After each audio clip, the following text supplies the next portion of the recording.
Hi guys, the Tories are losing the battle against the trade unions. They have used their friends in the media to try and tarnish Mick Lynch's image. That hasn't worked. They've tried to call the unionists militant. That hasn't worked. They said that staff going on strike would risk lives, when in reality many public sector workers are specifically on strike because lives are being lost at the moment. So the latest line of attack is quote-unquote tough legislation. Rishi Sunak is probably talking here about Grant Shapps' old plan to stop strikes by threatening to bring in agency staff. Will it work? Well, let's hear what he had to say. Okay, I mean, you mentioned there the new laws that you spoke about in Commons to, quote, protect the lives and livelihoods of the British public against strike action.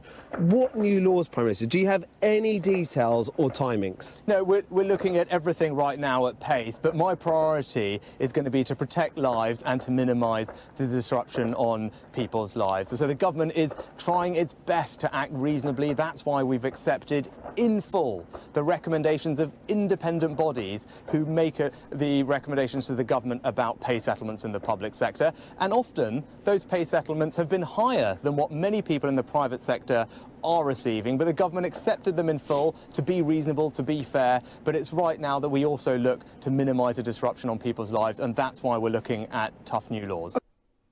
Okay, the tough new laws, of course, those being Grant Shapps' old proposal of bringing in agency staff. Now, a number of things he said here, which is quite interesting.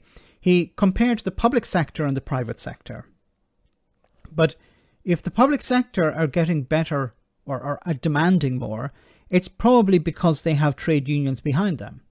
Many people in the private sector don't have the benefit of a trade union. So, in a sense, Rishi Sunak is promoting trade unions here. If you have a trade union on your side, you're likely to get a better pay increase than if you're in the private sector and you don't have a trade union on your side.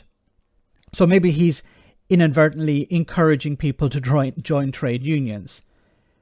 When he said here about this independent body that is deciding, for example, when it comes to nurses, how much nurses are paid. Independent, yes, but it's appointed by politicians. The politicians decide who sits on this board, who decides how much, for example, nurses get paid. And they recommended 3%, but that was before the inflation rate we're seeing at the moment, which is over 10%. So he's happy to say, yeah, this is wonderful independent body has decided and we fully support it. Yes, because it was recommending 3% before 10%. It'd be interesting what they'd say today. And why are people going on strike? He obviously knows why they're going on strike, because they can't afford to feed themselves or their families. People can't afford to pay their bills. They're going to food banks. They're asking for support. They're getting into debt. More and more people are getting into debt, not to pay their mortgage or to pay off a car loan, to feed themselves, to pay for everyday expenses. Channel 4 did a Dispatches documentary about a week ago. Eye-opening.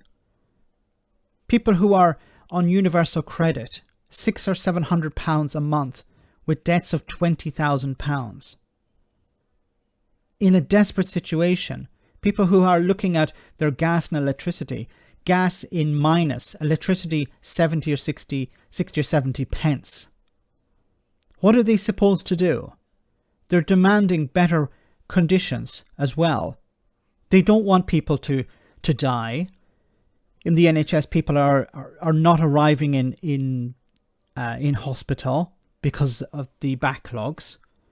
This is before the strike action takes place. And mark my words, the Tories and their supporters in the media, when people start to die, or I should say continue to die as a result of lack of staff and terrible working conditions and these backlogs, the Tories and their friends in the media will blame the strikers.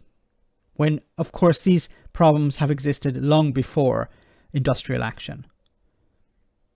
So when he talks about tough legislation, it's about rendering strike action obsolete.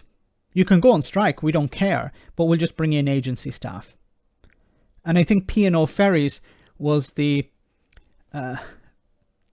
harbinger, because it was this is what's going to happen. We are allowing companies to bring in agency staff and fire the existing staff. There was a bit of a hullabaloo, of course, in the House of Commons, but at the end of the day, nothing really changed. And while this legislation will be brought in to deal with nurses and teachers and maybe rail staff, it will, of course, be extended to all sectors, allowing businesses to lay people off and rehire agency staff at a much lower rate with worse conditions. Let me know in the comment section, guys, what you think about all of this. As always, your comments are greatly appreciated. Thanks a lot.